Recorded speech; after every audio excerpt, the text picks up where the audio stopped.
Welcome to being human study.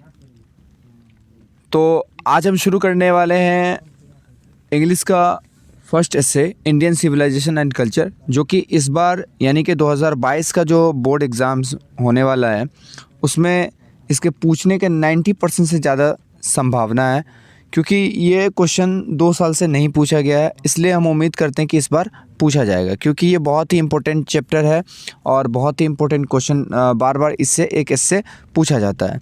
तो चलिए शुरू करते हैं। Indian civilisation and culture is an essay written by Mahatma Gandhi.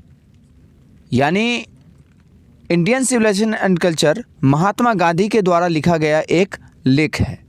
He was a great freedom fighter of India. This has been taken from his autobiography My Experiment with Truth, where he has compared Indian civilization to the Western civilization। यानी कि वह भारत के एक महान स्वतंत्रता सेनानी थे।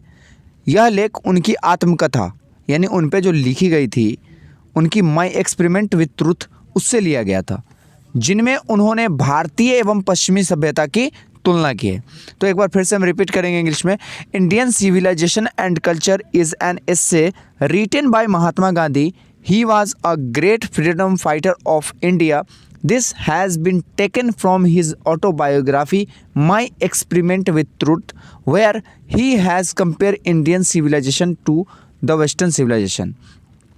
तो बच्चों, अगर आप लोग को इसको याद करना है तो बहुत ही आसान तरीका, आप इसको 5-6 बार पढ़ें और पढ़ने के साथ साथ इसको लिखने का भी कोशिश करें, ताकि ये क्वेश्चन आपको अच्छे से याद हो सके।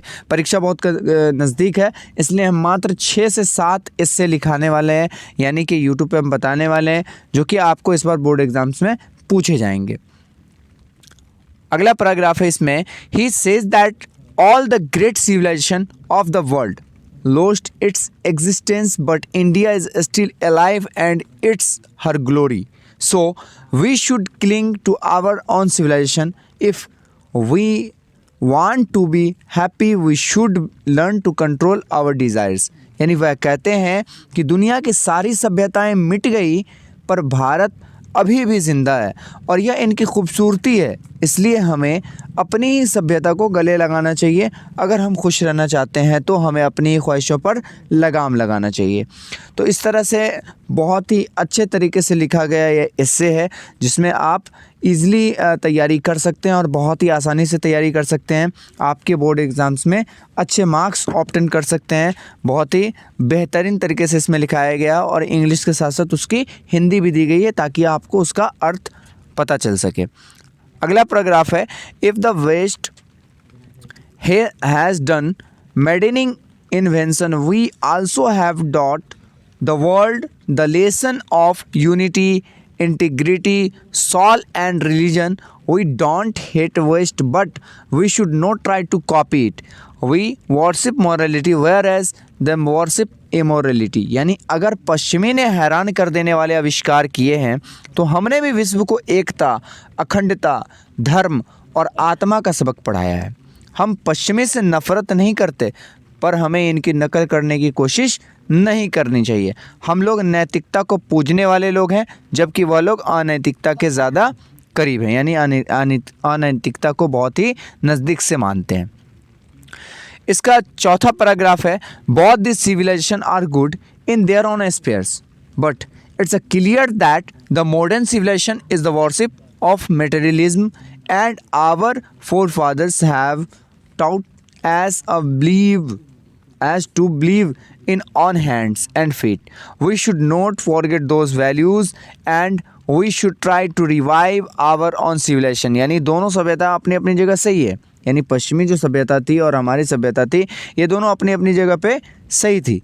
लेकिन यह साफ था कि पश्चिमी सभ्यता वस्तुओं की पूजा है और हमें हमारे पूर्वजों ने अपने हाथ पैर पर विश्वास करना सिखाया है, अपने हाथ पैर पे यकीन करना सिखाया है।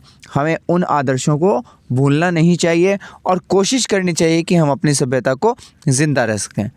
और जैसा कि आप देख रहे हैं कि इंडियन सिविलाइजेशन का लास्ट पैराग्राफ आ चुका है। Finally this is an awesome essay of Gandhi, where he has beautifully explained the merits of two civilization and advised Indian to adopt और एडप्ट आवर ऑन सिविलाइजेशन, यानी कि या गांधी का अंकिता यहाँ लिखा गया है, यहाँ पे होता अंततः यह गांधी का एक शानदार लेख है जहाँ उन्होंने बड़ी सुंदरता से दोनों सभ्यताओं की तुलना की है और भारतीयों को अपने खुद की सभ्यता को गले लगाने का है। तो बच्चों, अगर आप लोगों को ये PDF चाहिए तो आप हमें मैसेज कर सकते हैं। मेरा मोबाइल नंबर दिया हुआ है इस पर, आप इजीली वहाँ से PDF ले सकते हैं। आपको इसके लिए कोई चार्ज पे नहीं करना पड़ेगा, सब चीज़ फ्री है। बस बच्चे आप लोग तैयारी कीजिए, लास्ट का 15 दिन बचा हुआ है आप सभी के लिए। बहुत ही अच्छे तरीके से आप लोग इसकी तैयारी करें ताकि आपका नंबर ज़्यादा से ज़्यादा उठ सके और आप अच्छे से अच्छे मार्क्स को ऑब्टेन कर सके। Thank you for watching my video. और अगर आप लोग को अच्छा लगे तो फ्रेंड्स में भी शेयर करें ताकि उन सबका भी मदद हो सके। धन्यवाद।